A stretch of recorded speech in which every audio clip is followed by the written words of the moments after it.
এনে ফল এনেছি, কটা খেয়ে নে। ফোনটা রাখো। কি হলো, খুব শরীর খারাপ? ফলগুলো আনলাম তো জন্য, দাও দোকান থেকে কিনে খেয়ে নাও। তো ফল আনতে গেলে কেন তুমি আবার বেকার বেকার টাকা নষ্ট? আরে ঘরে এটা তুমি রেখে দাও। ঘরে তো তুমি ছাড়া আর কোনো বউ নেই, রান্না বান্না করা তো তুমি একা করো। তুমি যদি শুয়ে পড়ো তাহলে হবে কি করে বলো? হ্যাঁ ওইটাই তো মেন কথা।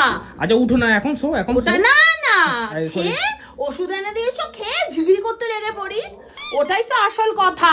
আমি যদি শুয়ে পড়ি তাহলে ঘরে তার ঝিটা থাকবে না। না না, সেটা নয়, সেটা বলছি না। সেটা বলছো নাকি? ওটাই তো বলতে চাইছো। এই তো দেখেছো কেন শরীর ঠিক হয়ে গেল, ফল দেখেই শরীর ঠিক হয়ে গেছে, খেলে তো আরো চাঙ্গা হয়ে যাবে। চলো হ্যাঁ। একটু রেস্ট নেবে নাকি? আমি একদম কপি কি জ্বালা করে, একদম বজে টাইপের বেটা ছেলে একটা, কি মানে যে বিয়ে করতে গেছিলাম ভগবান জানে। একদম এটা তো আমার ডায়লগ, তুমি বলছো কেন? স্ক্রিপ্টে এটা ছিল না। তোমাকে আমি কিন্তু শেষ করে ফেলে দেবো, আমি তোমাকে বলে দিলাম। তুমি এখান থেকে চোখের সামনে দিয়ে দূর হয়ে যাও। এ না, তোমার ফলটা নিয়ে দূর হয়ে যাও, যাও তোমার যাও। মনে হয় আমি বেঁচে আছি?